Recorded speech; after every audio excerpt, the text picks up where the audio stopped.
We're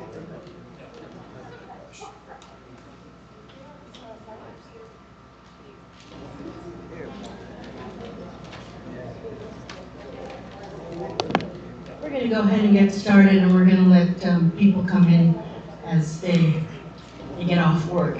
As always, we're going to stand and do the flag salute. So if everyone can go ahead and get started, and we're going to let people come in as they get off work. As always, we're going to stand and do the flag salute. So if everyone can go ahead and get started, and we're going to let people come in as they get off work. As always, we're going to stand and do the flag salute. Thank you, everybody. So if everyone can go ahead and get started, and we're going to let Community Coordinating Council.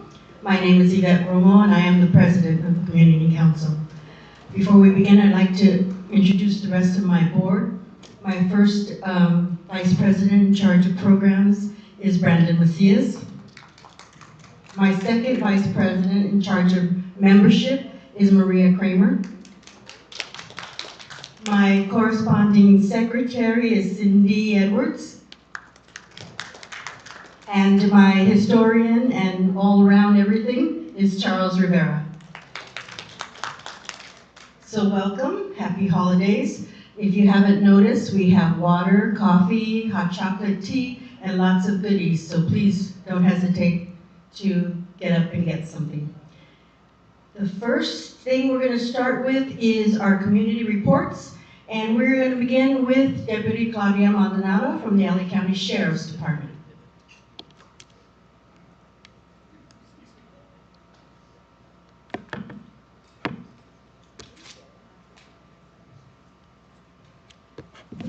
Hello, good evening, everybody.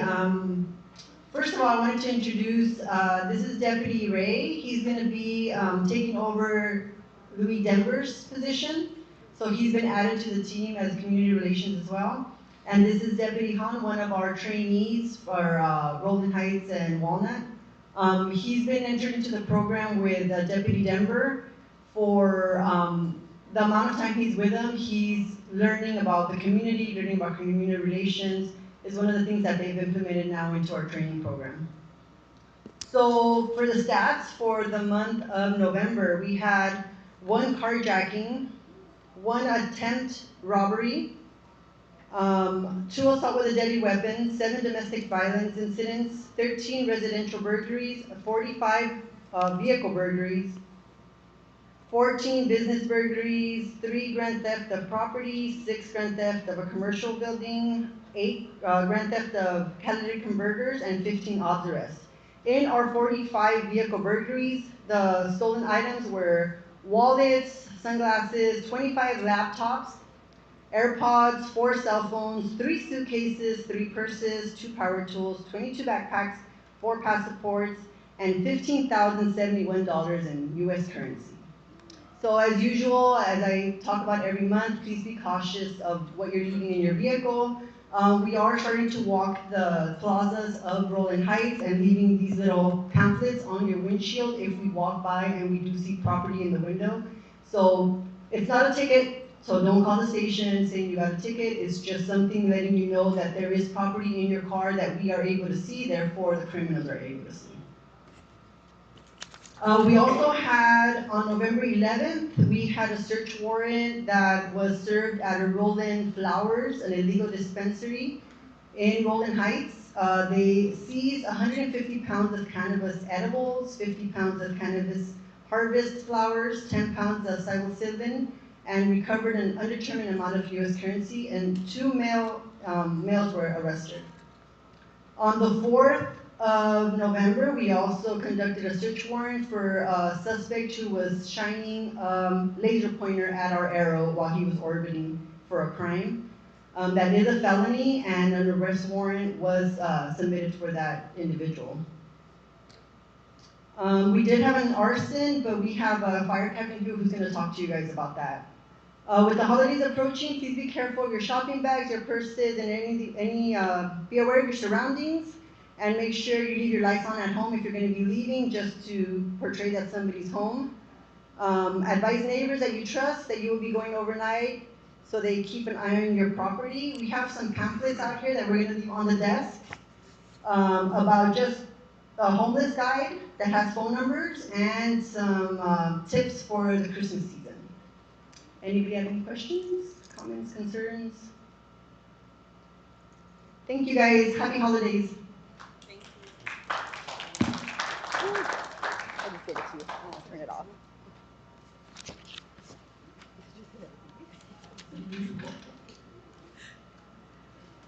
Okay, moving right along. We have, from the California Highway Patrol, we have Officers Guzman and Johnson. Oh, I forgot parking enforcement.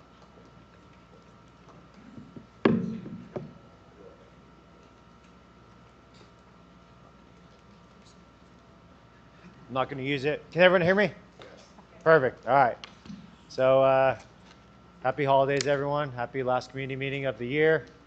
I don't have how many crashes were last year or last month, but we've been focusing enforcement on Pathfinder. We have 5 who just got off break-in, so they're out in the field on their own.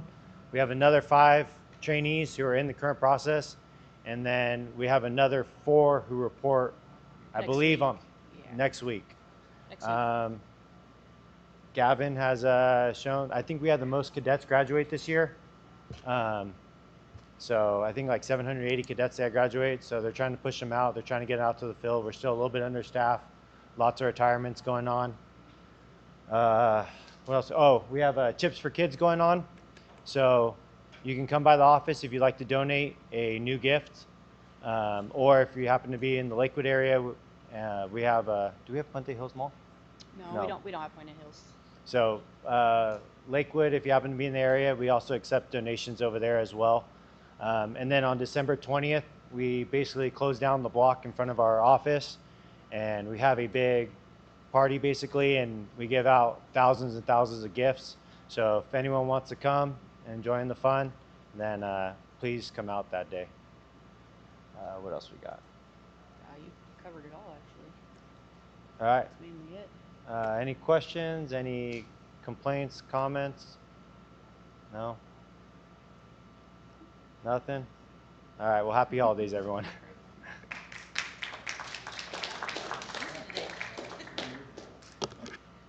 Everybody's pretty calm today. It's unusual. I skipped over LA County parking enforcement, and I apologize. So we're going to have Gregory Hayes and Patty Reyes come up.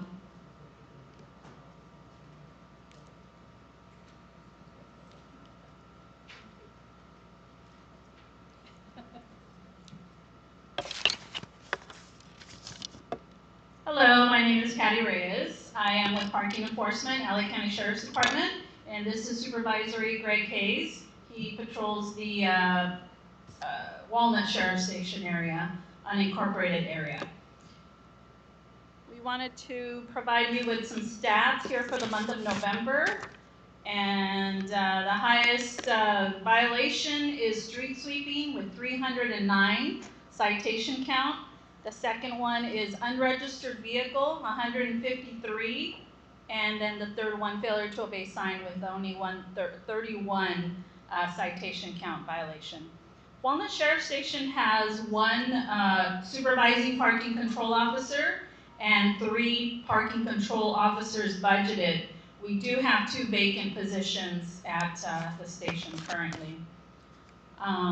Let's see. Are you all familiar with the daylighting law, AB 413? No parking.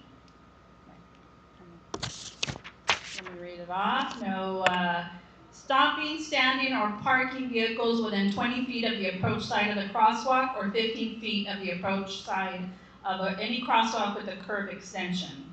Parking enforcement has begun with these enforcement of this violation. Starting November 1st, you will receive a parking violation for any vehicle that is either in a marked or an unmarked sidewalk. So whether it's red, marked curb or not, you will receive the violation. It is $63, and we will have stats for you next month. here for this violation. We do have some pamphlets here. Make sure you take one with you. It is information on parking enforcement.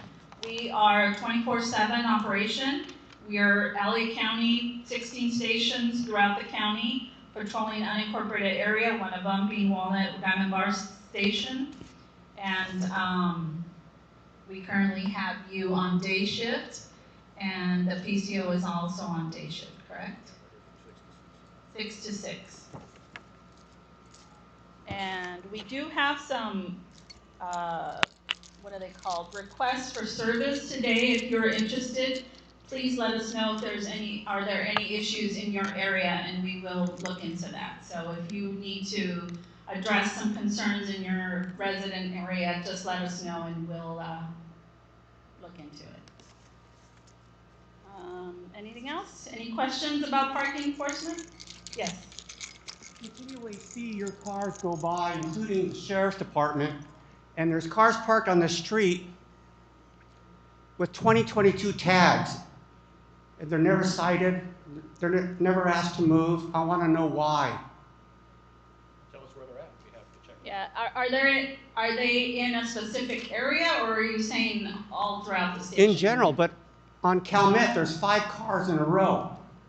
Like 2175 Calumet, Rowland Heights. It's 2022 tags. Okay. Look into it.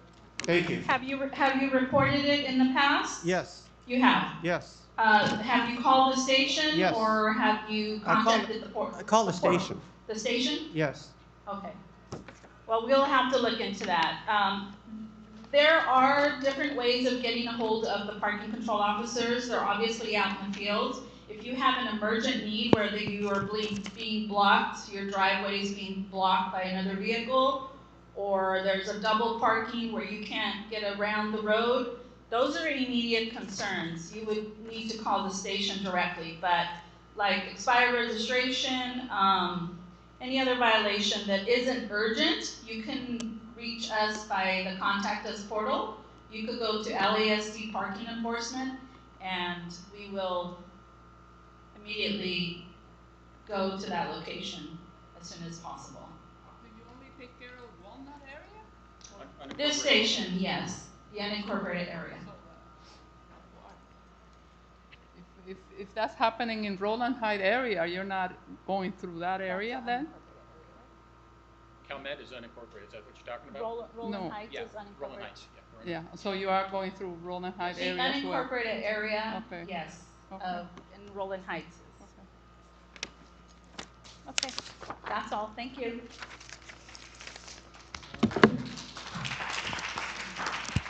Thank you.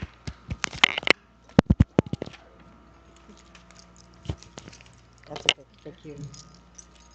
We're going to move on now to the office of Hilda Solis, Andrea Moreno.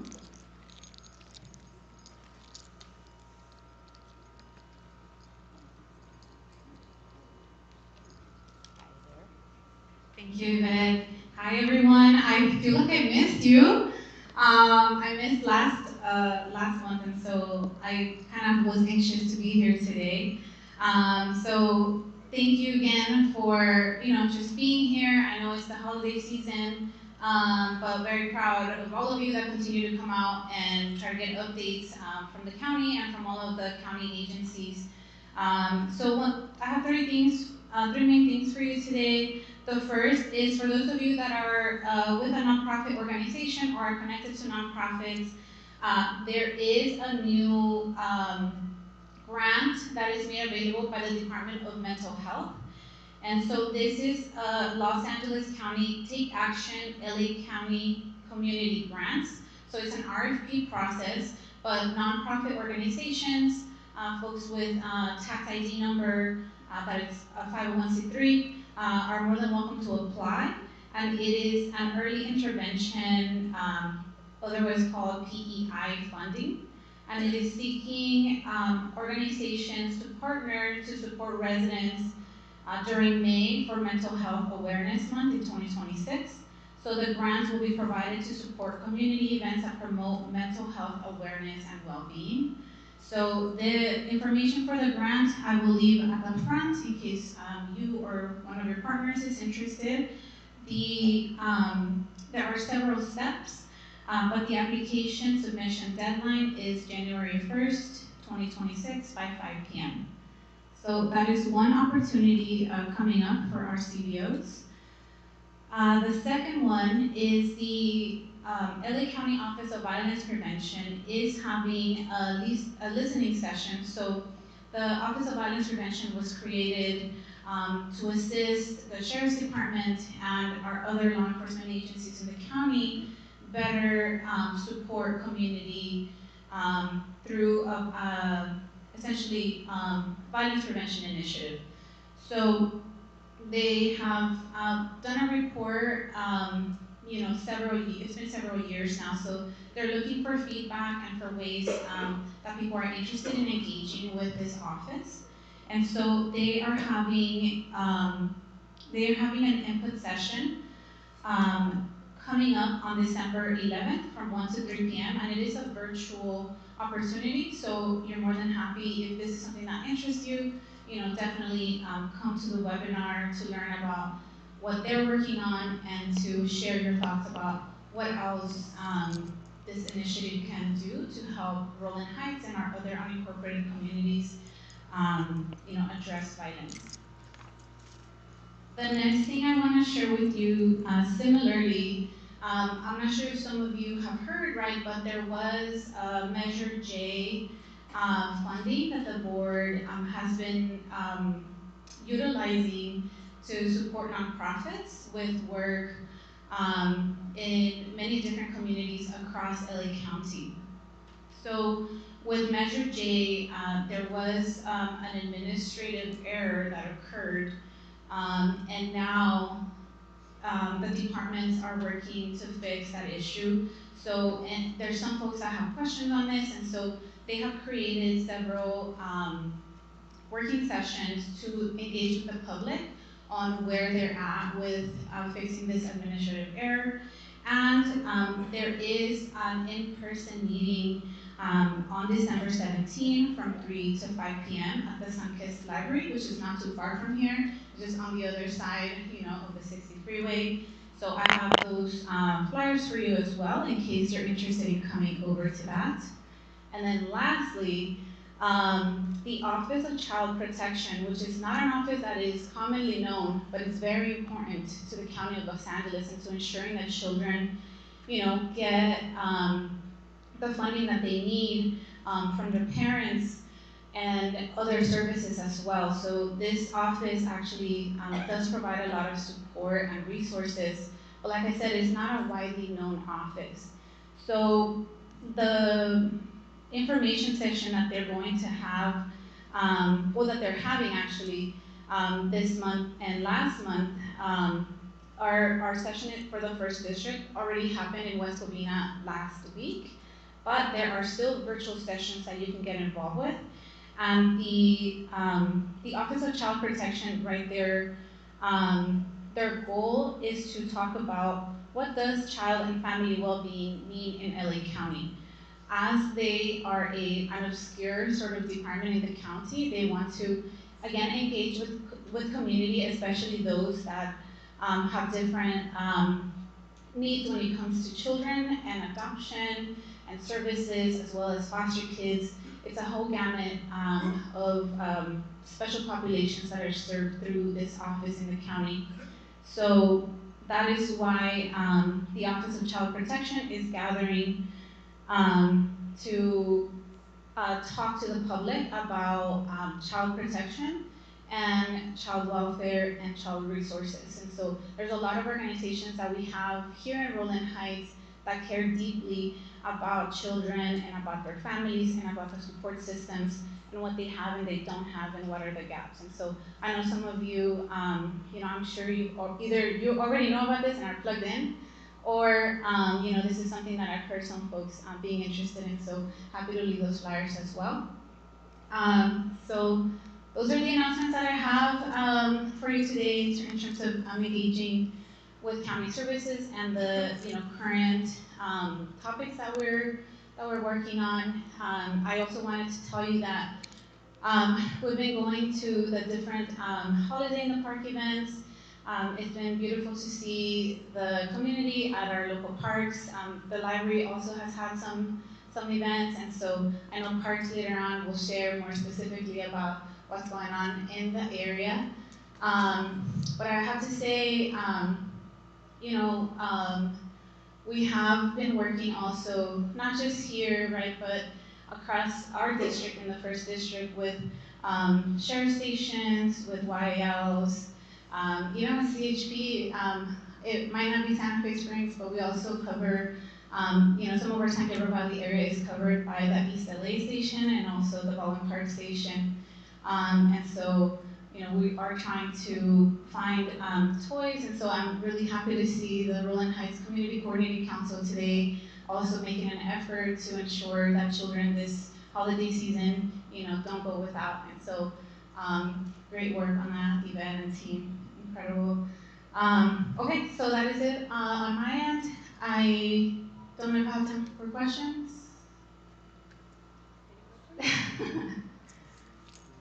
You weren't here last month, but we had a developer come and talk to us about the golf, what? The driving range on Nogales, and they want to build like 150 houses. And Rowland Heights is already inundated with the housing that they're building at the golf course.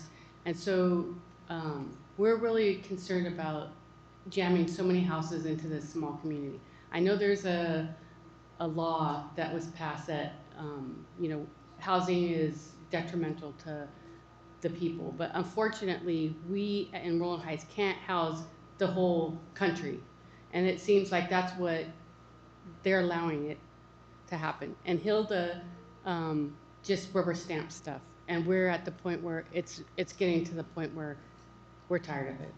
Yeah, thank you for sharing that. I am aware that there's actually many developers all across, not just the county, but California, taking advantage of the state laws that are in the books. And so I know the county, is trying to do its best to not get sued, and that's one of the main considerations, as well as obviously on the other hand, address the acute need for housing at all levels, right? Low acuity, high acuity, et cetera.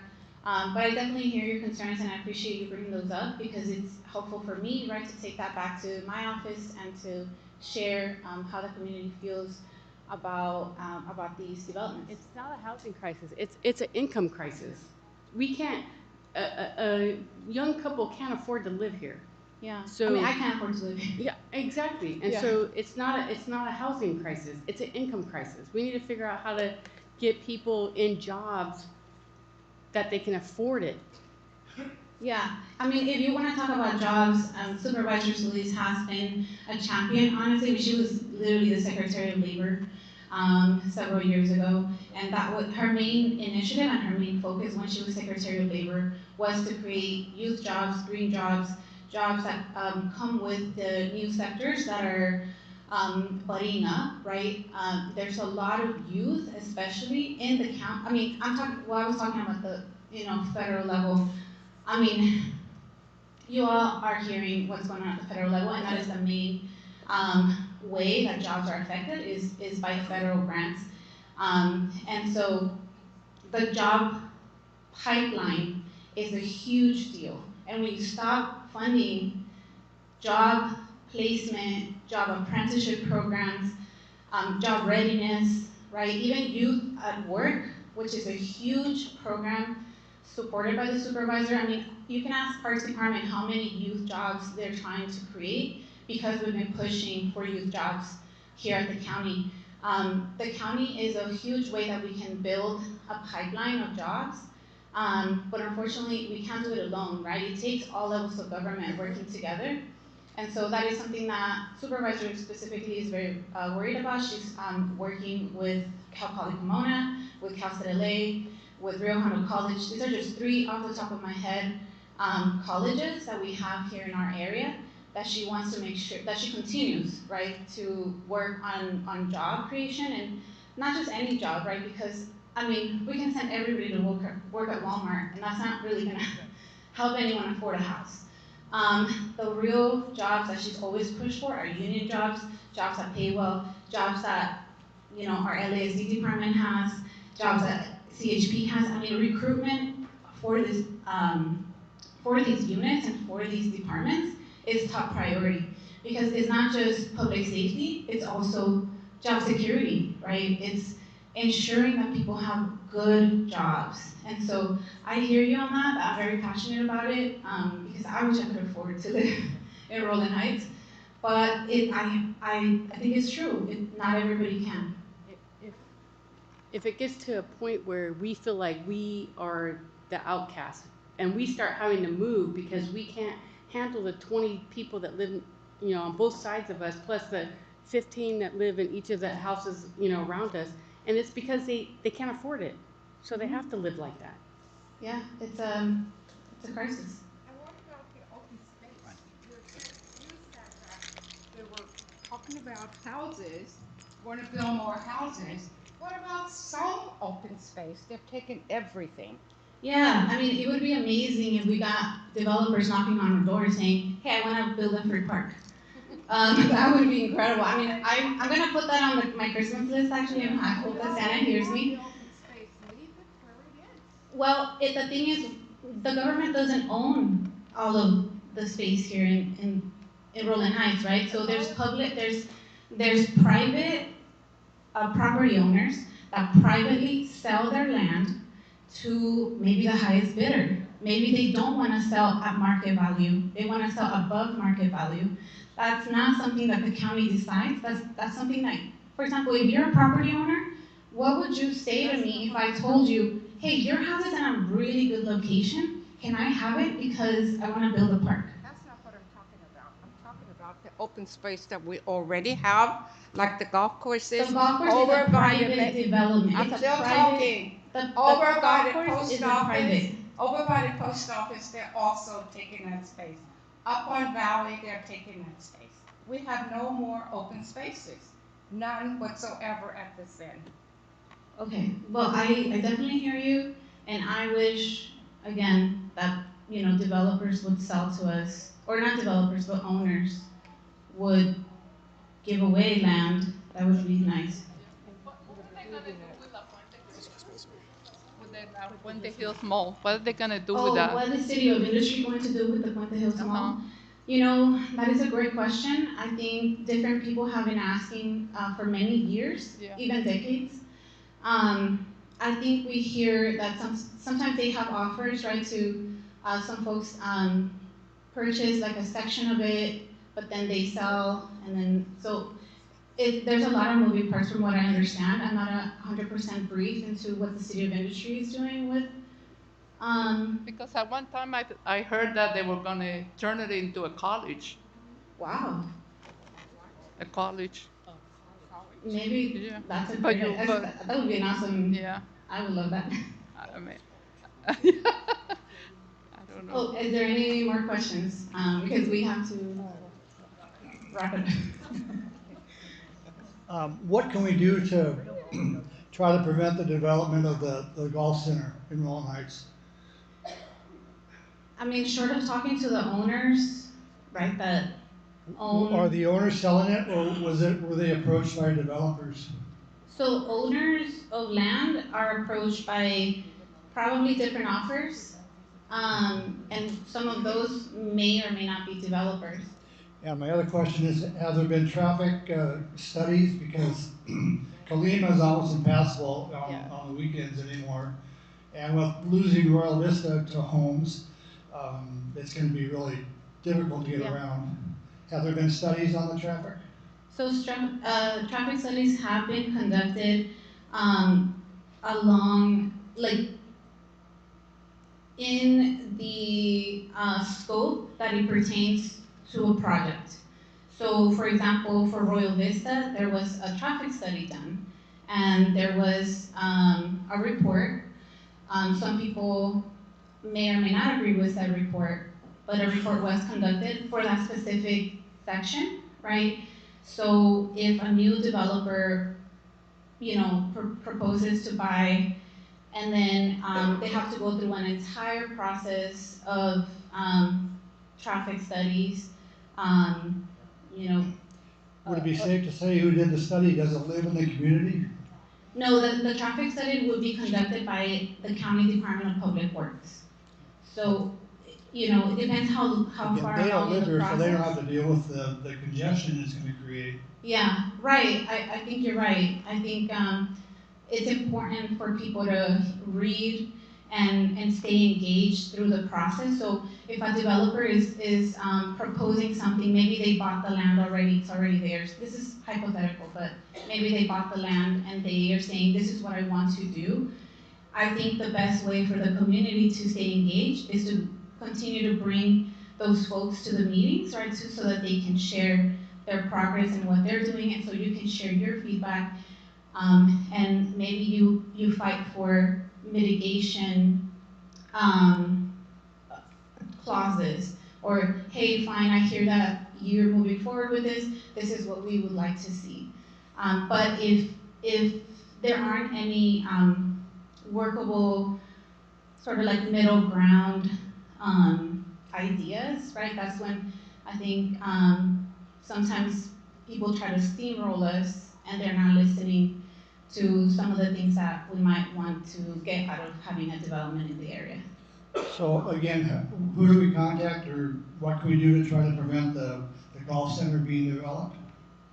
You can contact the Department of Regional Planning if you have a comment, for example, about like, hey, I heard this development is happening, I'm not happy about it, right? But throughout, I don't know what stage they are in this particular development that you're mentioning. So it's gonna be incumbent on us to stay engaged in, for example, there's gonna have to be some kind of public hearing, right, or notice, depending on what law they're using to build. So this is a great community space to continue to stay engaged. So do you have the information that we need to, and who to contact? I don't have that information on me, but I'm happy to get it.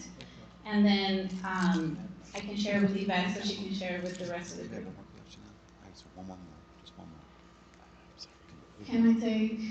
Maybe if you have other questions. Maybe we can be on the side? Yeah, you can be on the side, and if we have time at the end, we could readdress it. Okay. Alrighty, thank you.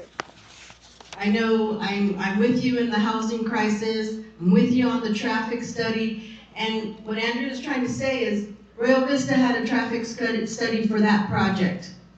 And it passed or it didn't pass, or this was the result, that was the result. Then you're gonna have that one for the golf course, who's doing the traffic study there, not taking into effect what's happening at Royal Vista. Then you're gonna have another project coming up, and it's maybe gonna be not so many cars, not taking into effect the last two projects. So when she says there's a traffic study going on, it's for that project, not taking into account the 3 or 4 other projects. You know, that's how they get you.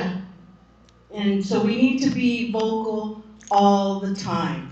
And we need to let them know that they can't keep doing this to Rowland Heights. How many times was Royal Vista fought again? How many times what? Royal Vista was at least 3 times. Right, the right. community was up in arms. And another thing that LA County can do is when these contractors present their projects, maybe not make it so easy. That's just my 2 cents. So let's move on to LA County Parks and Recreations.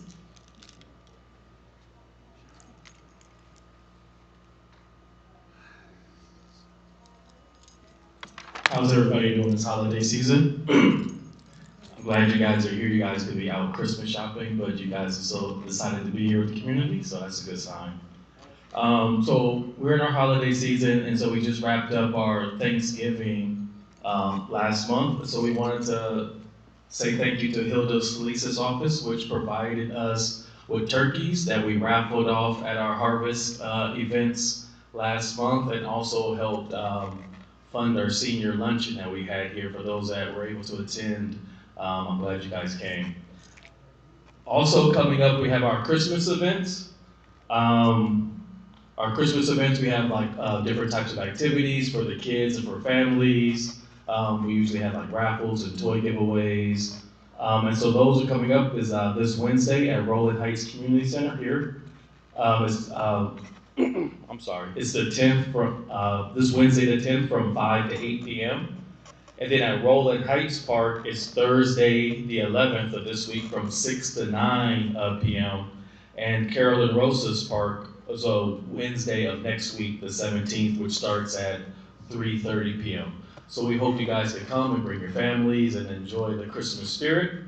Also, I've been mentioning how much we're trying to increase our senior programming. That's one of the main focuses that we've been doing. And so this past Saturday, we took seniors to Hacienda Heights Community Center. They had the members of the LA Philharmonic came and had a free concert. And so we took members of the community, of the seniors over there. Also, we had our winter holiday dance that just happened this Thursday, December 4th, for all the seniors that came. I'm sure they had a good time. It was a lot of dancing, so that was good. And then this Wednesday, the 10th, we're taking seniors to medieval times. So that'll be a good time as well. So that's all for my updates. Do we have any questions that deal with parks?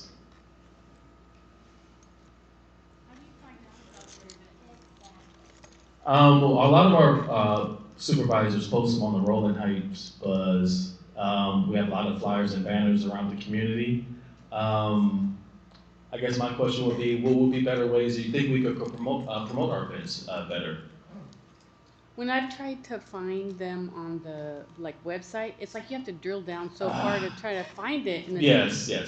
No, I totally agree with that. We've had meetings about that, and that's kind of our communications team, and they're working on ways to improve that. So hopefully we'll improve it next year coming up.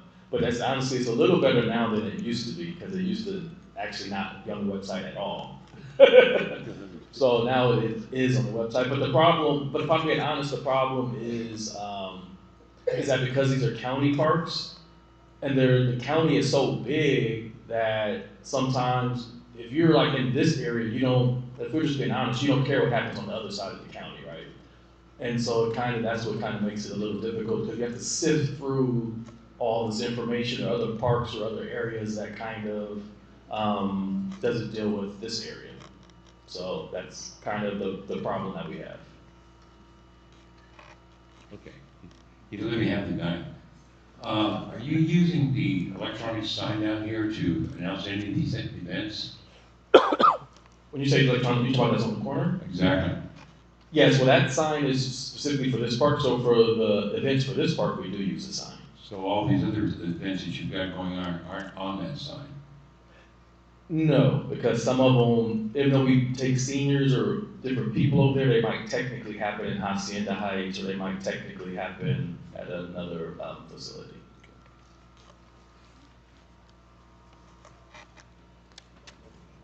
All right, thank you. Hope you guys have a Merry Christmas. I won't see you guys again until next year.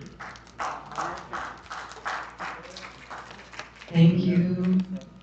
I didn't see Ulissa from Congressman Linda Sanchez, right? I didn't see her come in. And from Senator Archuleta, I did not see Kyle. Nope. And from Assemblywoman Lisa Calderon, I did not see Stephen Coronel.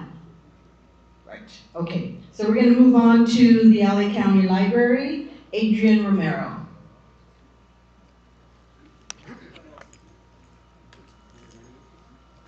Hi, my name is Adrian Romero. I'm from Rowland Heights Library. I've been there about 2 weeks. I actually work in Laverne Library right now. I'm the community library manager there.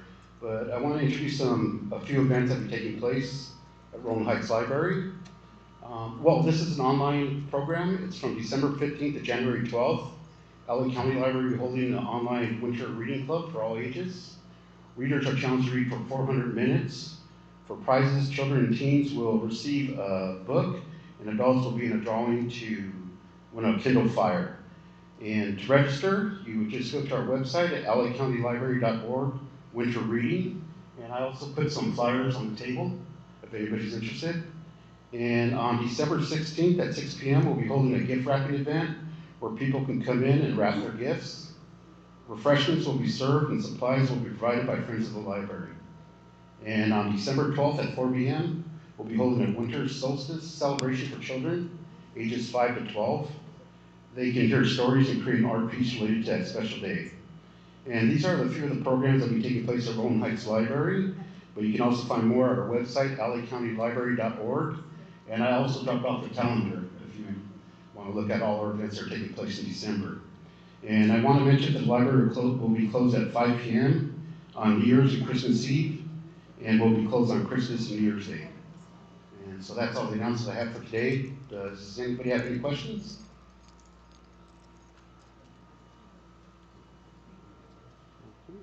Not.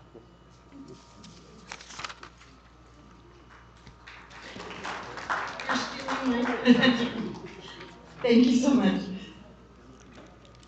We're going to move on. Oops. We're going to move on to Mount SAC, and Judy could not be in here today, so I'm going to read her report. She says that Mount SAC's campus will close for the winter break from December 22nd to January 1st. And then Mount SAC winter session begins on January 5th, and registration for classes there are now open. And that is the report from Judy Chen Hegarty from Mount San Antonio College. And now we'll move on to Rowland Unified School District, and I believe it's not Carrie Chen, it's Mr. Despard, right?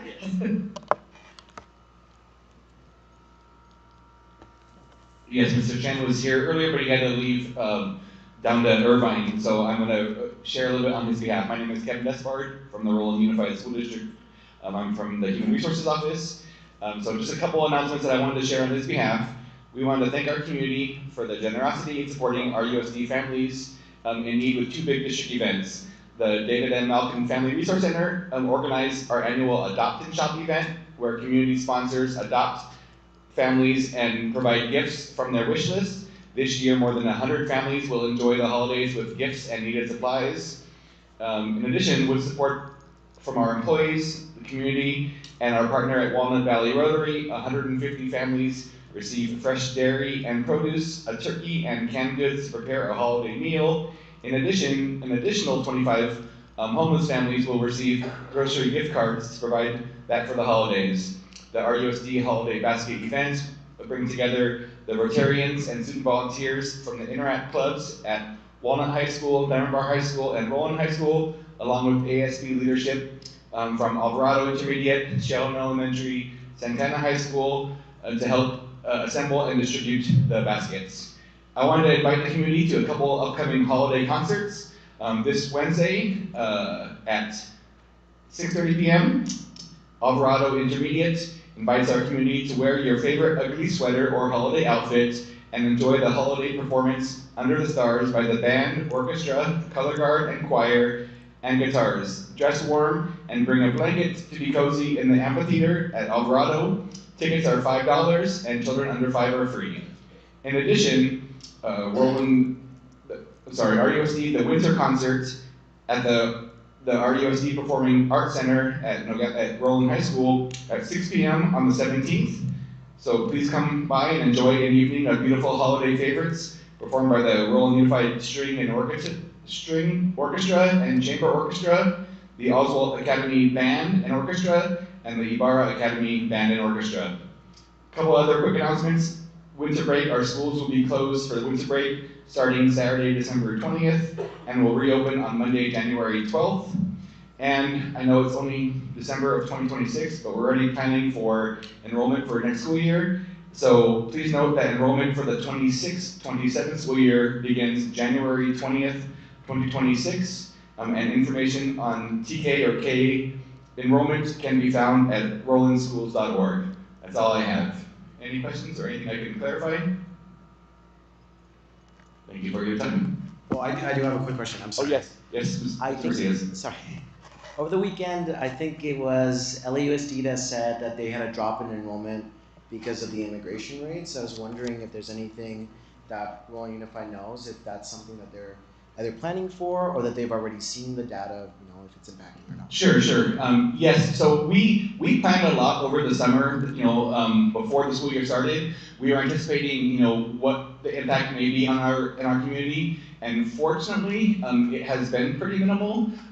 We were aware of a handful of families that were affected, whether it was one member of the family. Off the top of my head, I'm aware of 3 families in our community that were affected due to the immigration raids, but it is something that we have a contingency plan. Schools are trained, principals are trained on what to do and what is allowed and what's not allowed when it comes to being on school campus, etc. One more quick follow-up to that. I'll go to you right after. I believe this year, you guys did some Know Your Rights workshops. I was wondering if you're going to plan on doing that again this upcoming semester? I'm not familiar with what you're talking about. Can you clarify what you mean by Know Your Rights? It was a workshop for parents or community members when it comes to the immigration rights? Yes. You know what? I'm not aware off the top of my head of any that are in the plans. I know we did hold some last spring and over the summer, but I'm not aware. But I can follow up with our superintendent and the Family Resource Center to see if there's anything else in the works, and I can pass that on. That'd be fantastic. Thank you. You said you're going to be closed December 20th through January 12th, 3 weeks? Yes, ma'am. For about 15 years now, the district has been closed for 3 weeks for winter break. We found about 15 years ago or so, maybe it hasn't been quite that long. No, I've been in the district 16 years and it's been 3 weeks my entire time. That third week, so the first week of January, our attendance not hugely decreased, but had a pretty significant decrease where parents or families were not coming back from visiting out of the country. And so our attendance was pretty low that first week in January. And so Rowland Unified, like many districts, I would say probably about 90% of the districts in LA County now do the 3 weeks for winter break because of that very same reason.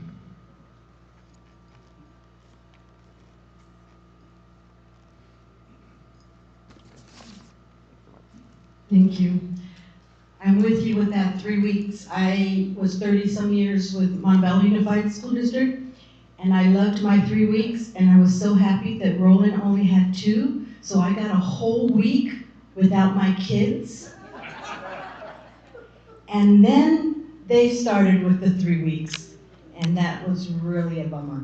Anyway, we're gonna move on to, we're gonna put our agenda a little upside down here. We're gonna go with the Fullerton Underpass project update with Ms. Maria Cano from LA County Planning, and she's gonna talk to us about that wonderful project on Fullerton. I was wondering if we can... Yes, we can. Brandon?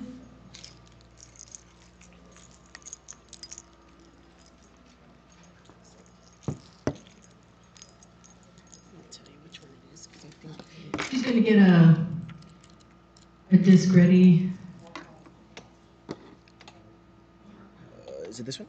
Oh, it's a good time. If you haven't gotten a white ticket for raffle prizes, we have lots of them. So come and get your ticket so you can get one of these raffle prizes. Lots of gift cards there. Okay, thank you. Thank you, and thank you all, and good evening. My name is Maria Connor from the San Gabriel Valley Council of Governments. I am the public relations specialist that is representing the Fullerton Road Grade Separation Project. As some of you may be aware, it has been a long time standing project within the community with many unforeseen challenges, certainly nothing that in the history of our program.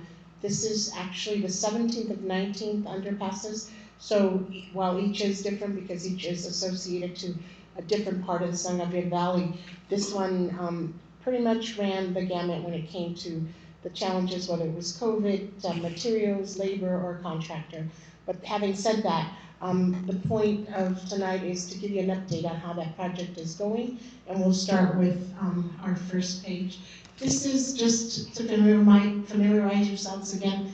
This is ultimately what we're trying to achieve. This is a 2-bridge project. Most most projects are one bridge, two bridge. In this case, it's because Railroad Street itself will be its own bridge. As you can see, it'll be going east and west. It will not connect with Fullerton, so the traffic along Railroad will be concentrated around the industrial park. You'll really be facing the through traffic that's kind of either going north or south along Fullerton in an effort to kind of address the fact that there was quite a bit of congestion in that area. In the overall master plan, this was one of the more congested intersections that were part of that overall planning and report.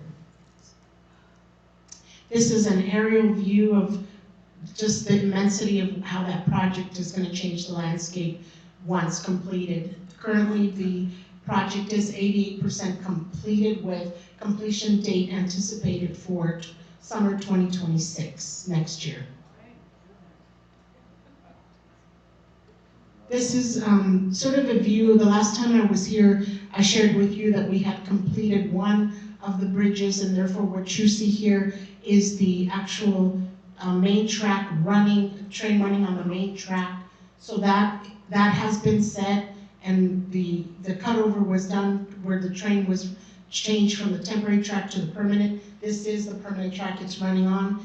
On the right hand of the screen, you'll see what the project looks like now, because you're looking at that next phase, which is really the construction of the railroad bridge. In past, we had talked about some of the other challenges that we had with the area.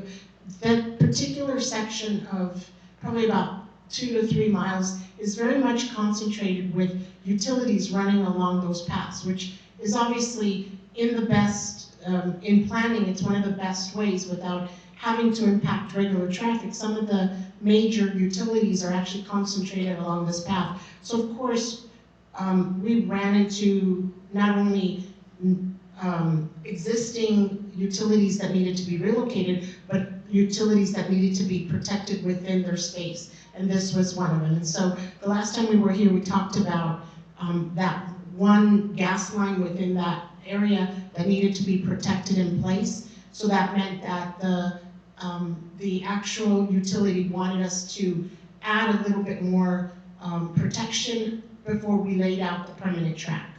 So that was part of what we saw within the last year, and that was addressed. It was certainly a separate request that we were able to work out with Kinder Morgan, who has a high pressure gas line along the tracks.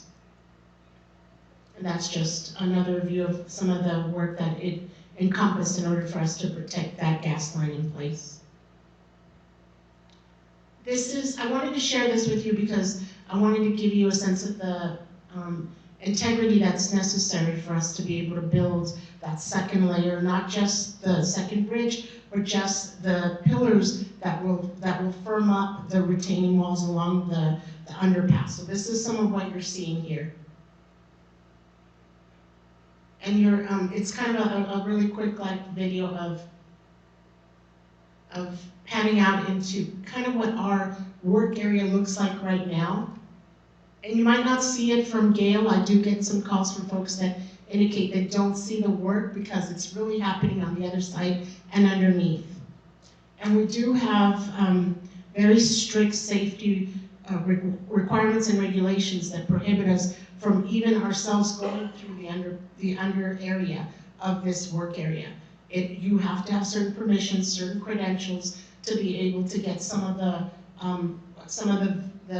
our folks even to go through some of these areas in vehicles. Like obviously we're working there, but we have to have it. So we have to have high protection requirements in place in the interest of the safety of the workers and everybody else within the area as well. So you don't really see a lot of that work if you're driving along Gale.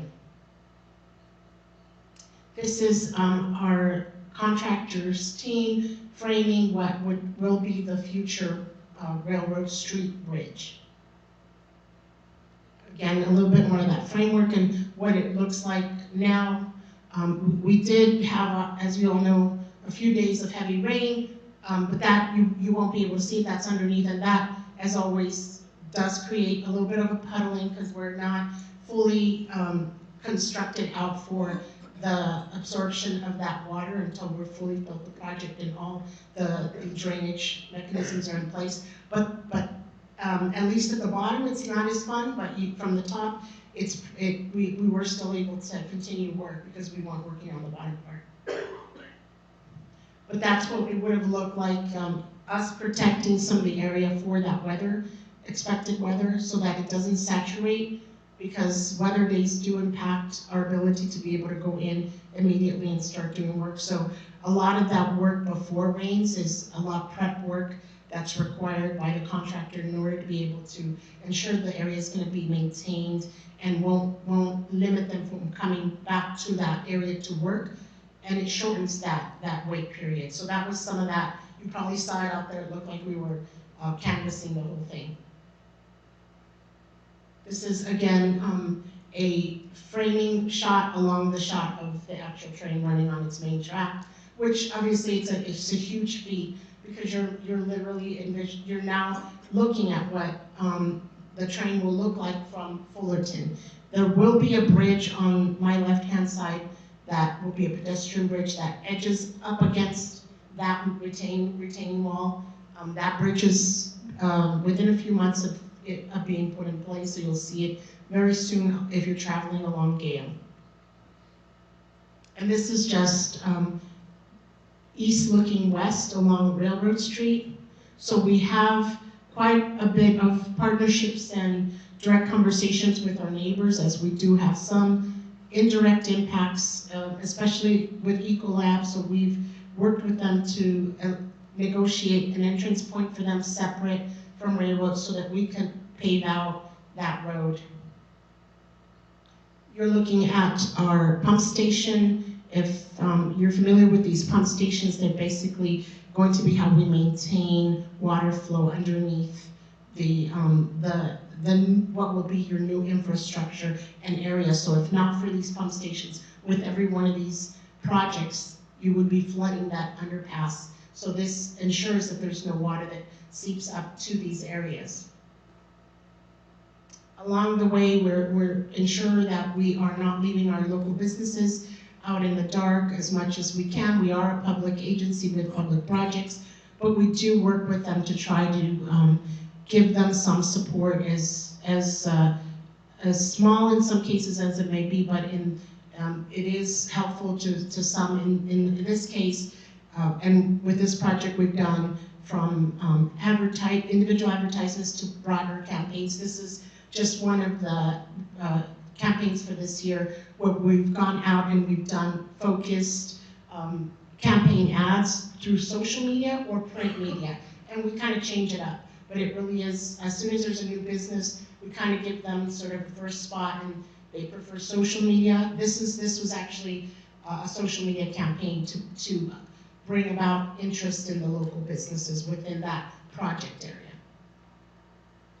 And again, this is a view from Gale looking at the intersection, looking north. That is that bridge. It looks like crisscross, but that's the pedestrian bridge that I was mentioning. It is in place at the site. It's stored on site right now until they're ready to bring in the crane to install it. But it is ready. It is fabricated, so it'll be basically lifted and put in place. And that's basically the end goal. The green areas that you see are the areas that will be the excess land after the fact from the construction. The land that was acquired, excess land that goes through a specific process. So, because I've been asked about that as well, but there's these two plots that will be left after the project's completed. We've used what we needed, but these are remnants of land that will be put back into sale for to recoup some of the acquisition costs.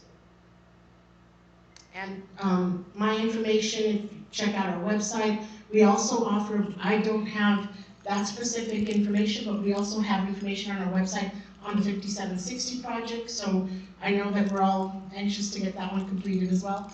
But it's on our website. If you have any questions or concerns about that project as well, just let us know, reach out to us via our website and communication options there. I'll take any questions. Thank you. I'll make sure. Hello there. I just wondered a snapshot of how many years has this project been going on as of today? So the project was given the actual construction started in 19. The relocation of utilities started 2 years before that. Can you kind of give the group here an idea of specifically the delays and why the delays were and what the delays were up till in the beginning, new contractors, problems up till today?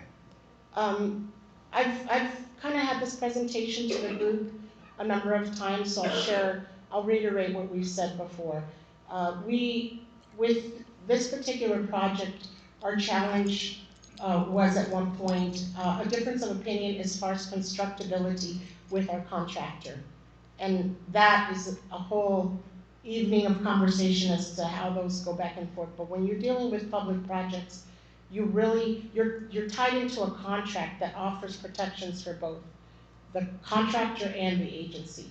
And it's about the differences in how you build a project and whether it's going to be beneficial to whether it's going to make them any money or they realize it's too expensive to build at some point. So that was in and of itself a challenge. Then, of course, COVID challenged us because labor was not there. And then certainly in between our challenges with, we're not just an agency that can tell anyone exactly how we're going to partner to do that. We work with city, county. Our biggest partner in all of this is the Union Pacific. And we have to work with their schedules, their engineers, they sign off. Everyone signs off on some aspect of the project, whether it's the immediate right-of-way city improvements, street improvements, or our work along the tracks. And that has to be measured because at no time will the train actually stop for the work that we're doing anywhere. So you have to, that has been a challenge because the priority for any problem with UP that was being where they were being impacted by COVID and the demand for goods, they weren't going to have our project be a priority.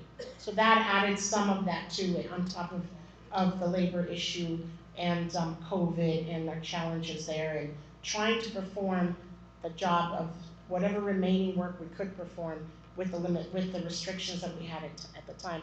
And it's, you didn't see it in any other projects because unlike Fullerton, the agency typically had one project at a time. So except for Fairway, which also had its impacts as a result of what I'm mentioning, except for the contractor issue, there wasn't any other really ongoing projects, so we couldn't compare it to anything else. Agency took one project at a time, so it wasn't like we were busy over there or busy over here. We did one project at a time, so that's why you felt the impact more at Fullerton than you would have felt anywhere because we weren't building. We were at the tail end of one or completed with the other. We always did it that way, so we weren't going to be like, oh, why is that project getting more attention? It was never that. It was really the circumstances. Obviously beyond, but one thing I will tell you, we've always worked in partnership with the city, county, our local electeds to push wherever we needed to and make that extra effort to get us help to try to convince our partners to move faster. But we've always understood that we weren't necessarily everyone's priority either. In the construction design, has there been any consideration of making this underpass undesirable for unhoused, for skateboarders, and for graffiti? Yes. Some of the elements of design that have been not only implemented on this project, but others where you probably already see that, is rough edges to the side of the retaining walls, same as for graffiti where there's that rippling effect on the wall so that it's not, the spray paint doesn't attach as easy or doesn't look as clear if they're trying to paint. It doesn't prevent it because we still see it no matter what, but in the design efforts, that consideration was made for the walls, for, as far as the drop downs and next to the on-ramps, that there was some added features there to discourage. Some of them were even fenced off. Not because, obviously we do have a consideration for our folks that are unhoused, but it's also unsafe. We've had, specifically on Fullerton, where we had at some point had to involve our local law enforcement because it was reported to us there were people living there that were actually cooking under there, and you know what that can happen is a fire happens, and that now you've got a possibility of having destabilized the actual construction of that underpass. So you have those, the reason for those considerations are actually safety. And yes, there are some factors that have been implemented into the design. And then the pedestrian bridge. Will there be enclosed fencing? If you look at the pedestrian bridge, it's actually an arch. So it's covered through the arch. The fencing closes it so they won't have access? They're not like literally over the underpass, correct. Is there a completion date for the 5760 project going on? I'll have to get you that because I don't know off the top of my head. But yes, all our projects have a contractual completion date. Now, the fact that these will change, they're always an agreed upon change based on the circumstances. But they're always presented with a completion date in mind. Do you have a guess? I want to say 2028 because that's kind of a date that I've heard floated. 2028. But I'll be around if you guys have questions. I'll hang around. Thank you, Maria. Okay.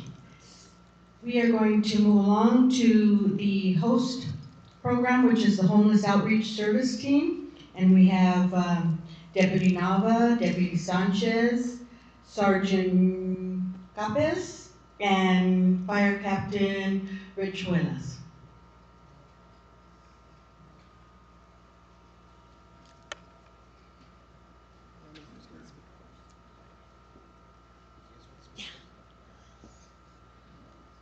Good evening, everyone. How's everyone doing?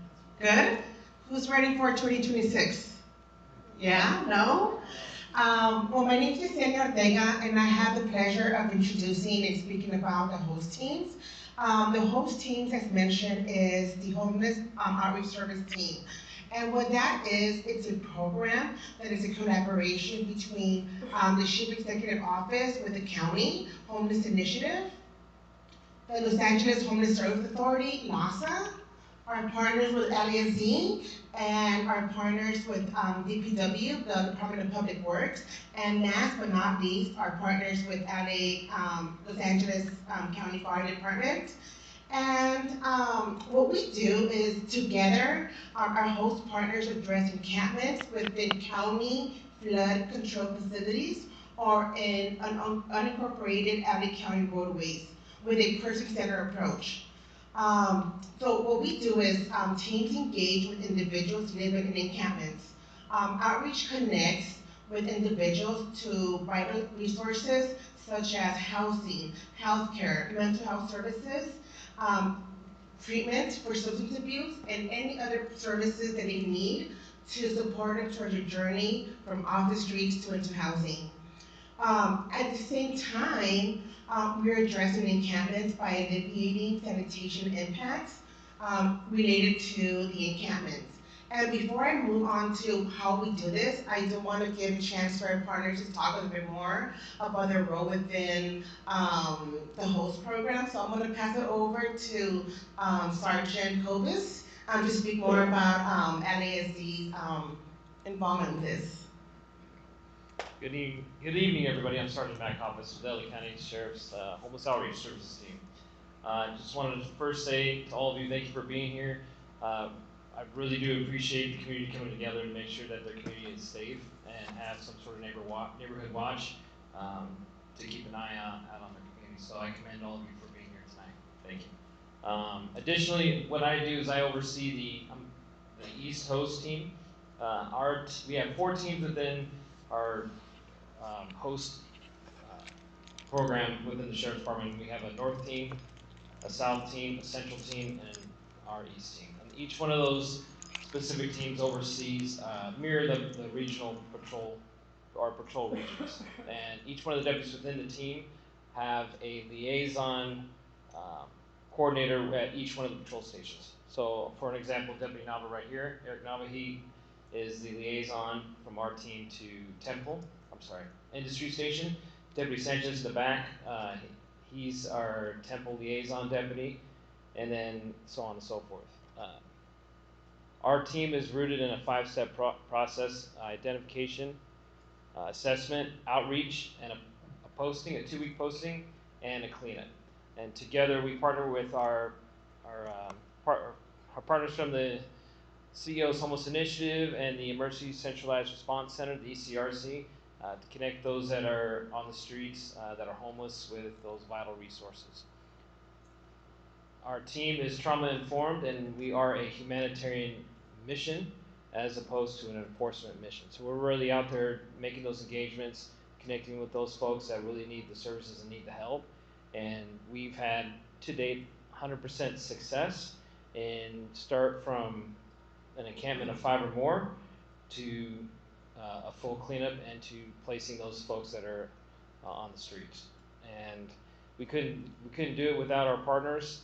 We are a co-response team with an embedded LASA host team, and together we also have all the different county resources to our hands. We have our mental evaluation team within the Sheriff's Department, Department of Health Services, our partners from LA County Department of Public Works, and so on and so forth. There's a lot of different resources that we have connections to, and we use them to our advantage every day. So I would like to open it up for if anybody has any questions in their area. Just to give you a little tidbit, we've done 3 cleanups since November off Nogales, engaging folks that have been homeless and in encampments. But if anybody has any questions, I'd like to take some right now. Is it true that you only deal with 3 or 5 groups of people, not individuals? So as our team, we are a county-wide resource to the Sheriff's Department. So our team deals with encampments of 5 or more. Anything less than 5, the station will handle. But if you have a concern, that's something that we will get to. If it's in this area, I'll take the complaint, and then we'll pass it on to see what we can do with the station. If it's under 5. I understand that. Okay, I've got one. It is about one individual. He sits on the center divider. Everybody knows what I'm talking about. At Nogales and Colima. He's been there for months. Well, it might be years by now. I don't know. I lost track. He has now his own chair. He sits there within, say, a foot of ongoing traffic. I can't understand how you're allowing this to be going on. I know you're going to say he has rights, but the public has rights to be safe too. He's going to fall down, and he's told, I think he told Claudia, she mentioned at the last meeting, that he says, if I fall down and get hurt, you'll pay for me.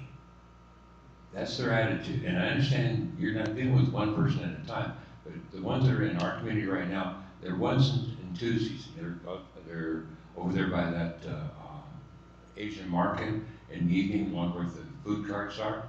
There's about, I don't know, 4 or 5 there. There's one by the, it just goes on and on. So there was at one time, if someone we could contact with that kind of information so that you could react to it. I don't know if you're still doing that or not. So we do have some flyers. Thank you for sharing that information. We do have some flyers that will leave by the door. In those flyers, it does talk about how to best connect with us. As Sergeant Copes mentioned, the host program does address encampments of 5 or more, but that doesn't mean that other programs aren't supporting individuals. We have FOFO here from ECRC, our Emergency Centralized Response Center with the county. So any requests that are not able to be handled or supported by the host teams, we do work with FOFO and her unit to make sure that outreach is being given to the individual with the hopes to get them off that location and indoors to continue their journey into permanent housing. I'd So like to we'll just, make sure to. yeah, and as Yesenia said, I'd just like to add a little bit to that, sir, with your concern. I would say, has this been addressed with the station yet at all? During the parade, the sheriff's officer gave him a safety vest so that he wouldn't get hurt while he's standing there. He was standing there while the parade was going on. So yes, they're aware. But somebody's tying their hands up. I don't know what it is. Some ordinance, it's not posted with signs where he can't loiter there. I don't know what it is. But common sense tells us that he should not be there. And yet he is. He's there tonight. You know, he'll be there tomorrow night. So, if you want to catch him, he's there. I can tell you this, sir. I'll make sure that my team will try to coordinate with it was Deputy Ray that you met tonight, who took over Deputy Denver's spot as the homeless liaison for Walnut Station. So I'll make sure we coordinate with them and see what resources that individual needs. But we'll come up with a plan to address it. But I will say, just to give you some perspective, so for all of East Patrol Division that we oversee on the Sheriff's Department, I only have 4 dedicated deputies for this entire region. That covers La Crescenta, Altadena, San Dimas, Temple, Industry, Walnut. It's a massive area with only four people. That's the reason why the protocol for us as a team is 5 or more in engaging with encampments. When it comes to, oh, did you have a question, sir?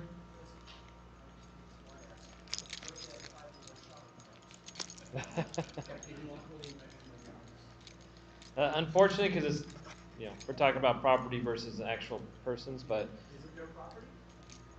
Well, again, if you're Can gonna. they just claim a shopping cart that belongs to Target or used to be Rite Aid or whatever business bought that shopping cart? Can they just claim it and say it's their property? No. And that's something that's on whoever the owner is of the shopping cart, but it is something that's a quality of life issue that the station can handle. So if you have any concerns, I would love to hear them. Well, you're saying you're housing these people. Where are they being housed?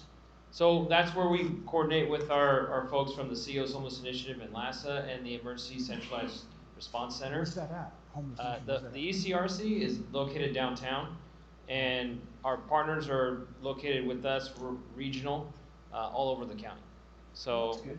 Yeah.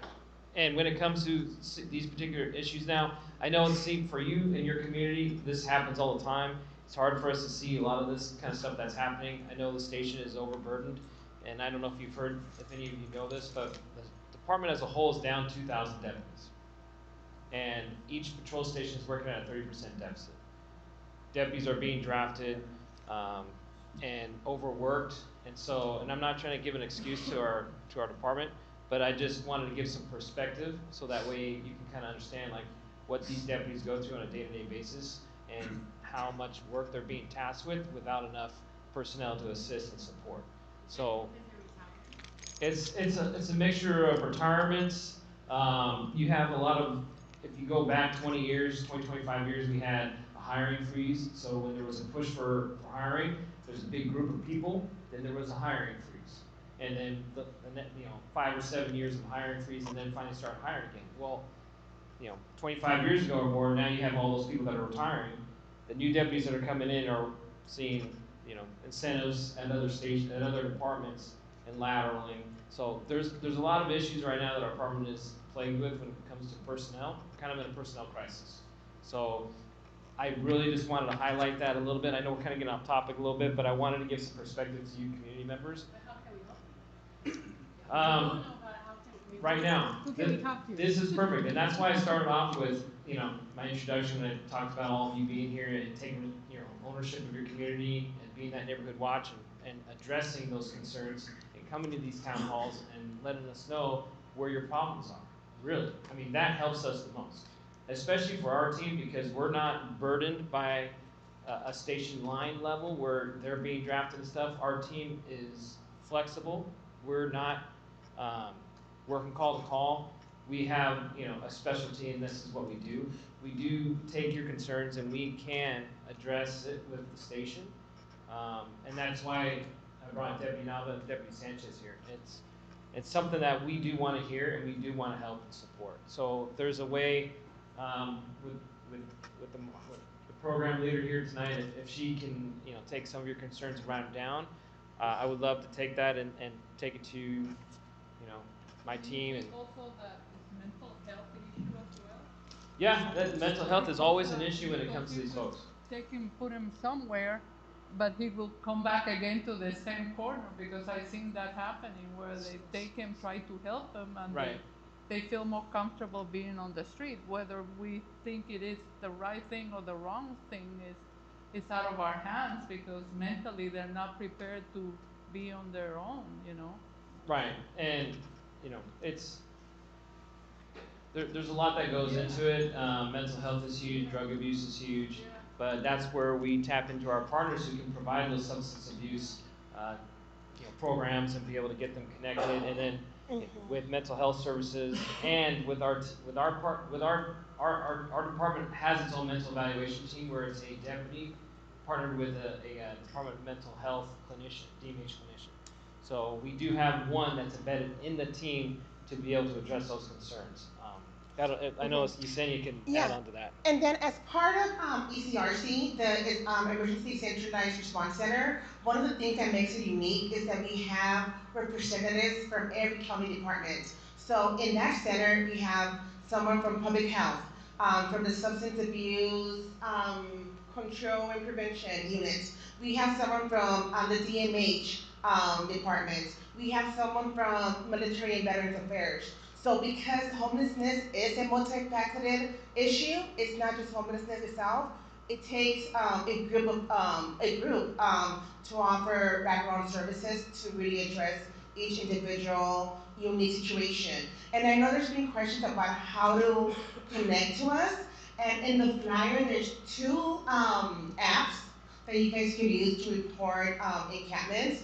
There's the Works app, and then there's also Alley Hop. And in addition to that, we are leaving our email address on the flyer. So you can also reach out to homeless _encampments at CEO@LA So that helps us. We can be everywhere. As Sergeant Pocas mentioned, there's 4 deputies to cover all this area. So we can have eyes everywhere, but that's where you guys can come in to support us, to let us know where our locations that need our support, and we'll be happy to coordinate with all those partners that we mentioned to identify the best response. Thanks, Yesenia. Another thing I would like to add that we have LA County Arson Fire Captain Rich Rose with us, who's an embedded fire captain within the Sheriff's Department within our host team. So me and him oversee the very high fire severity zone along with Jeremiah Rodriguez from the CEO's Homeless Initiative. That's one of our task forces that we do when we address encampments in the high fire severity zones of LA County. So I'll pass it off to Rich. If you have any questions, he can give you a little brief of what's been going on the fire side. And unless anybody has any more questions for me or Yesenia or Jeremiah from CEO's Homeless Initiative. Just to clarify, in our area, they're mostly solos, and so do we use the same contact Yesenia that you mentioned if they're just solos? Yes, if you report that, there's a couple of ways. Alley Hop is managed through our ECRC team, so any requests that are being received, it goes through ECRC. And a small piece that I forgot to mention, ECRC then coordinates with every outreach team in that area. So we coordinate with Kingdom Causes, PATH, Salvation Army, whichever is the team that has a strong footprint and has a relationship to the encampment, that's the team that we'll utilize to leverage that rapport to get people to access services. So it's alley-hop.com,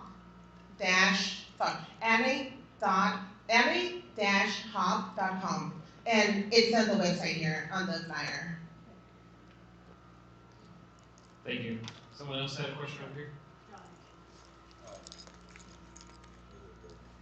What I was asking, we have needed another group to get together, our community, to address this problem. I understand what the problems you guys are faced with, but you've got a huge organization and nothing's being done, it seems, to the people that we're talking about. So I'm thinking we need another talk together You know, so you have more time to do this correctly. We're not really seeing all of the assets that you're talking about. There's that broken window concept in the police force. If you fix the windows in a community and start cleaning up the community, pretty soon you have a decent community. Rowland is going the other direction, and we're seeing more and more of this type of abuse to our properties and stuff. And it's going to get worse because we're not addressing these individual people. Now, I know they have needs, but as a community, we need to address that one way or another. And I'm not saying kicking down the can. That seems like what they've done in LA and places like that, where they go in and just move them all out. You move them to somebody else's jurisdiction. You can't do that. You got to stop them someplace and take care of them here in our community. Most of the hospitals, most of the things that I am aware of, they used to take care of these mental health people. You've closed it down. And it's our legislators who have done this to us. And I think everybody's realizing this. We're seeing it in 1,000 different ways. But I'm thinking, you guys maybe, and I don't know if anybody wants to do this or not. Are we really that concerned? This guy that sits on the corner, he's going to get killed. It may not be tomorrow. It may take him a month or two. And we're going to say, oh, that's too bad.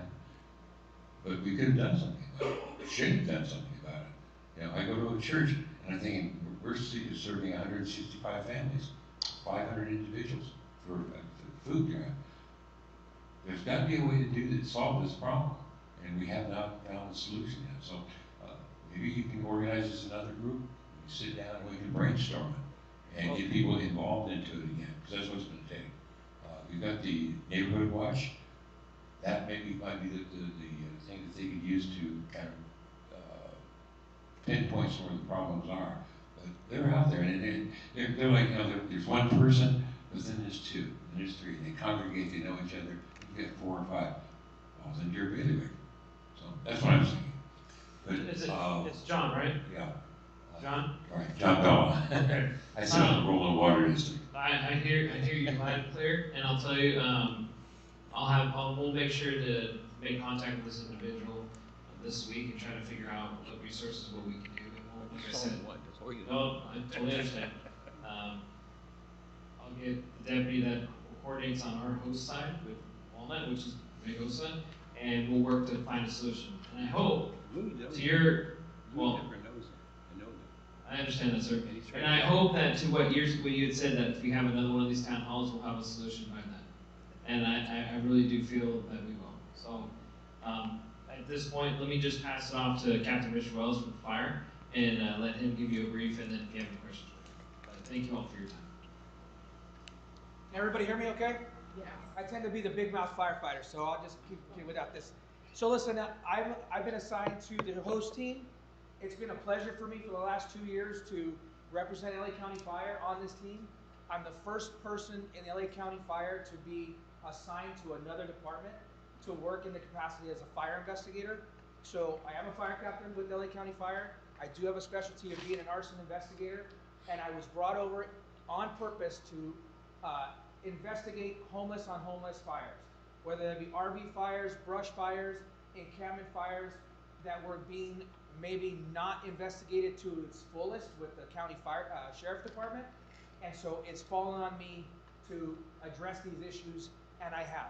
It has resulted, with the help of CEO, with the help of our high fire, with the help of our host team, it's resulted in numerous arrests for arson among the homeless community. The component that I provide for the host team is an outreach model. Their job is to interact with the homeless, to provide them wraparound services, to make sure that all of their needs are met. Unfortunately, there's a lot of bad actors hiding among the homeless who are doing bad things, whether it's selling drugs to the homeless, whether it's creating an environment where there's embezzlement, or there's extortion, prostitution, you name it, it's going on in the underbelly of the homeless population. This is not news to you, and it's not news to the sheriff's department. Unfortunately, the host team who's doing outreach, it's not their cup of tea to do the enforcement part of it.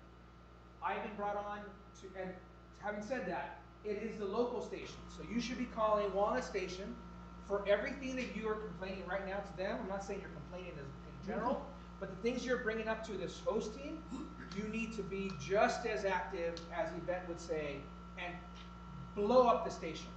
Blow up that station phone and ask for the watch sergeant, ask for the lieutenant, ask for the captain, for God's sakes. It's up to you guys, all right? But those quality of life issues, and I know Sergeant Contas would do his darnest to make sure your guys address the job. But the reality is, it's not the host's responsibility. They're not an enforcement model or a quality of life. It is the station. So the reason I say that is because I was brought on to do enforcement. It has led to numerous arson arrests, numerous attempted murder arrests for arson in this underbelly that is the homeless population.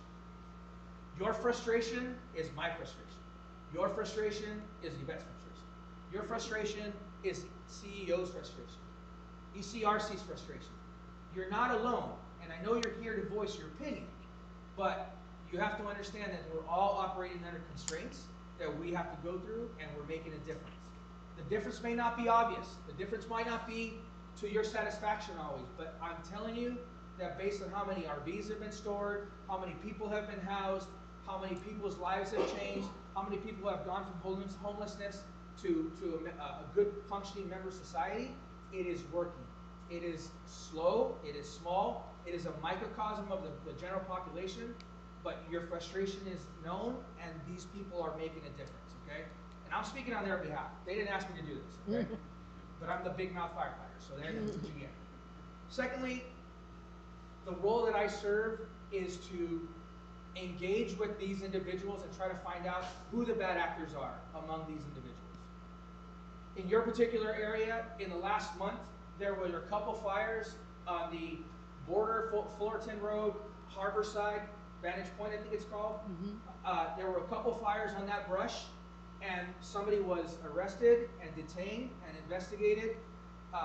There was insufficient evidence to charge that individual with arson, but that individual was detained, and I'm sure if he was creating it, it stopped because it's been nearly a month now, and there's no other fires which have started in that area.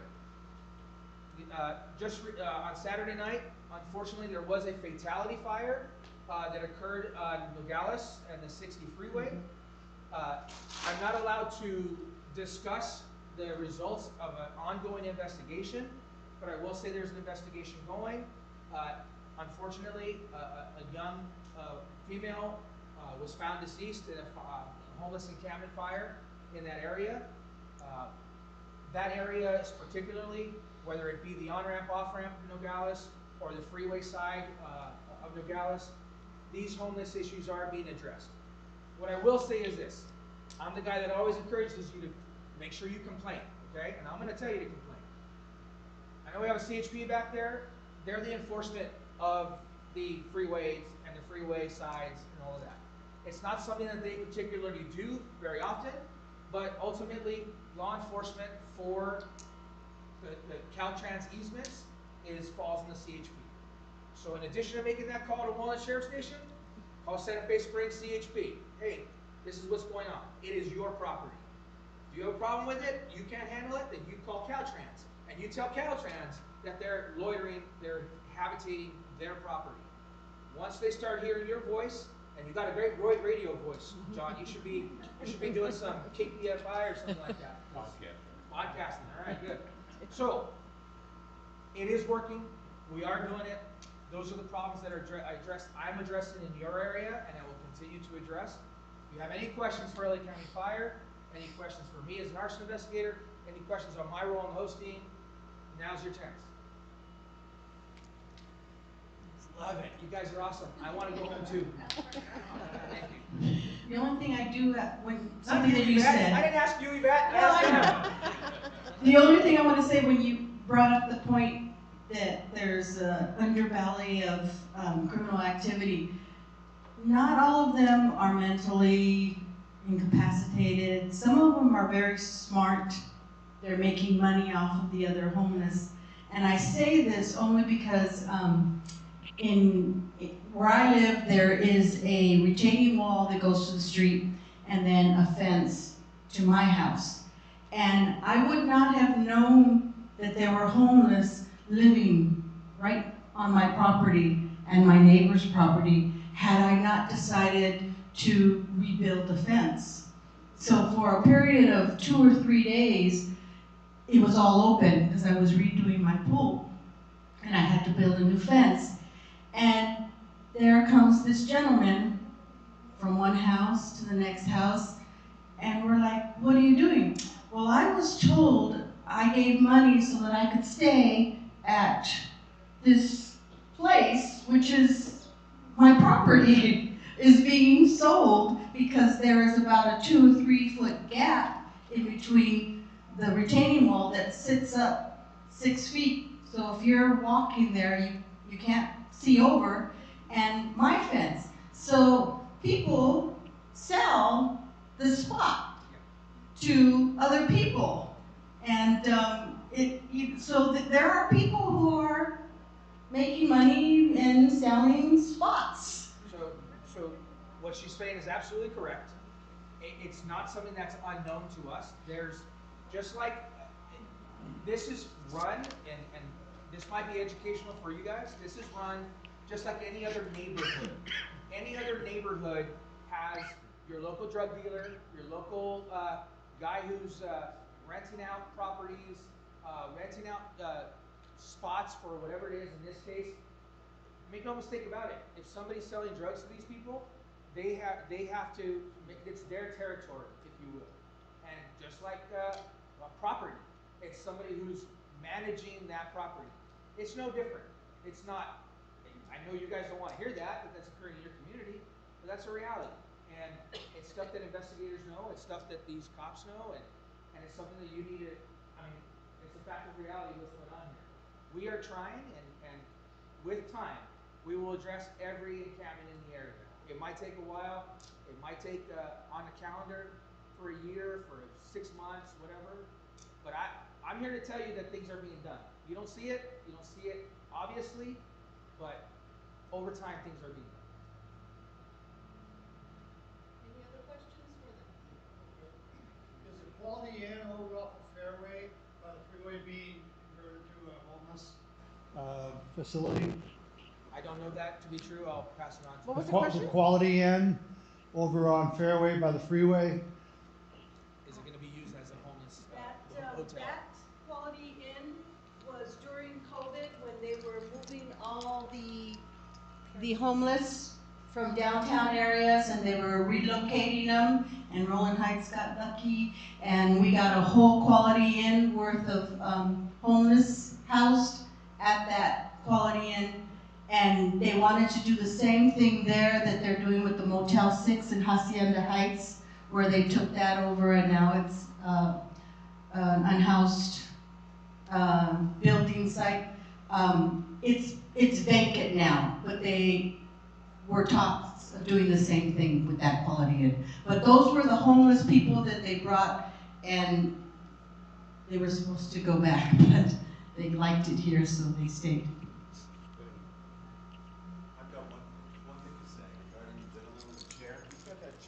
Secured to the post on the road. I mean, the highway sign.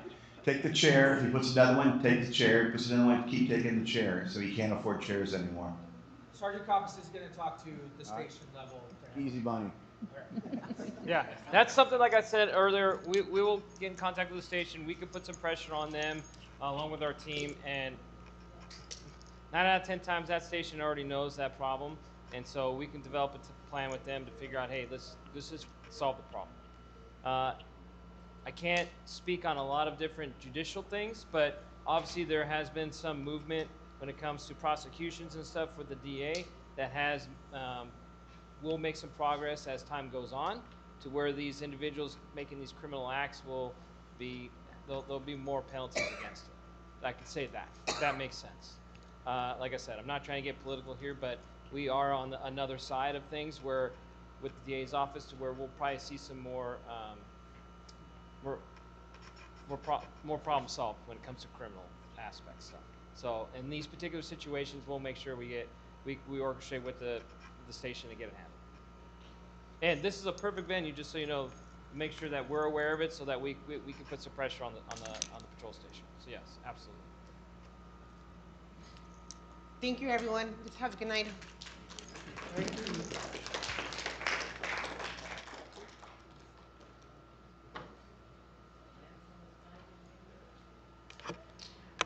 few quick announcements. Our next meeting will be January 12th. It's always the second Monday of every month. So when you go home, make sure you bring somebody along with you next month. But before you go, if you have a white ticket, we're going to raffle off some prizes. And there is also some cookies and stuff that if you want to take home with you, please do. So let's start calling raffle numbers and come on in. There are gift cards and prizes and all kinds of goodies. And I think the supervisor will be here. If you have more questions, Andrea will be here. 674-775. 674-775. 674-775. All right, come and get it. 674-774. 765.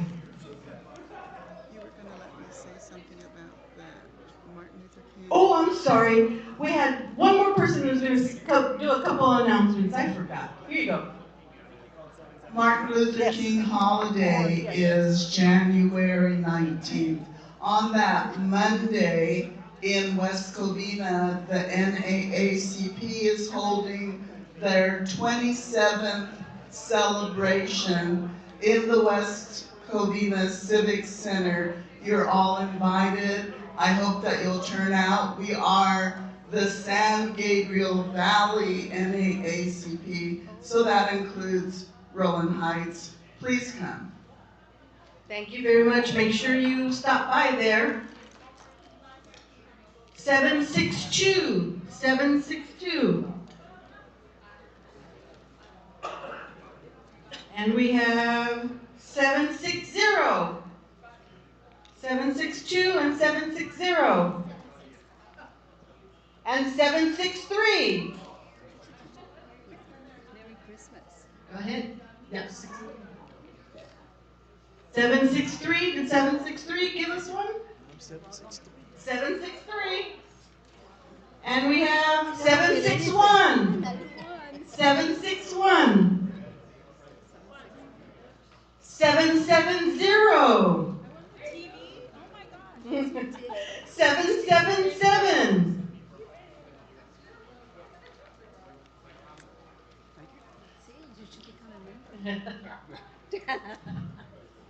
756. 756. I think pretty much everybody will get one. 769. 769. 766. 767. We got a lot of prizes here.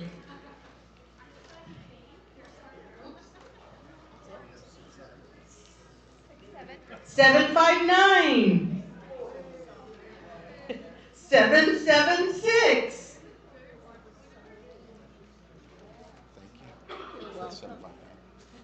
771. Oh my gosh, everybody's going to go home with a gift. 773. Yeah. 764. 772. 758. 772. 758.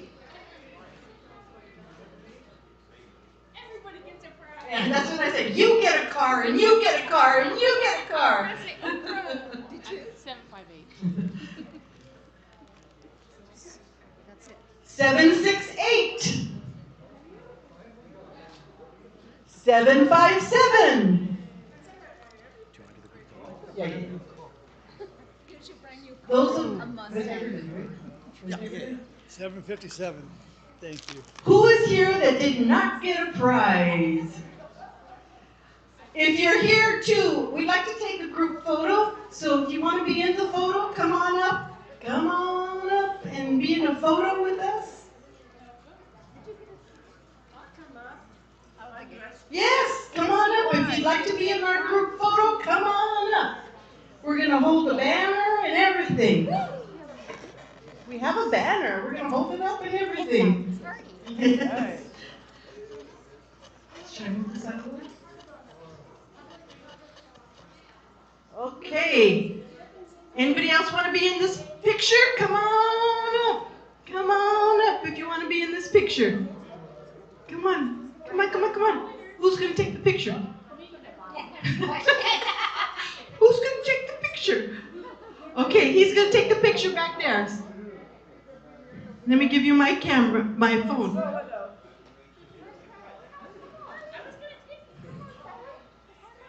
If you want to be in the picture, did you guys both get a prize? You both got a prize? Okay. So did my chauffeur. Come on. Okay, if you want to be in the picture, come on up. Come on up. Come on up. Everyone. Come on, Sue. Come on, come on, come on, come on. Good job, Sue.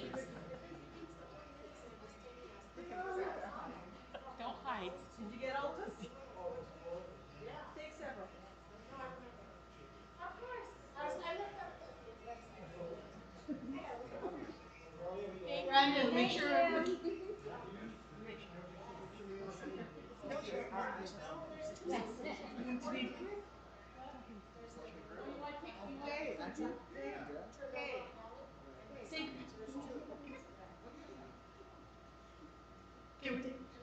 Does anybody else want to get in the picture? Come on, Maria. Come on, come on, come on, come on. Come on in, Andrea. Come on in. John, come on in. Come on in.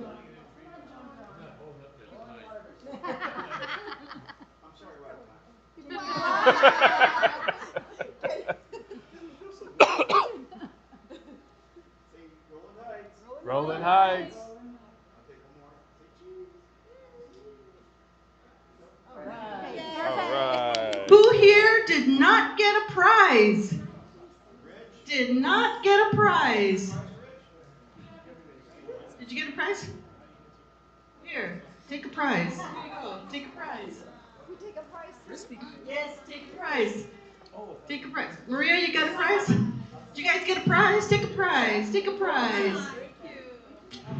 Everybody got one. I'll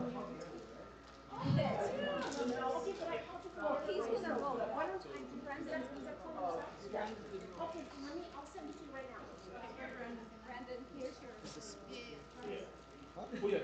guess you guys are specific about like. Yeah, we got a chance to go. Just get one here. Take one, Maria.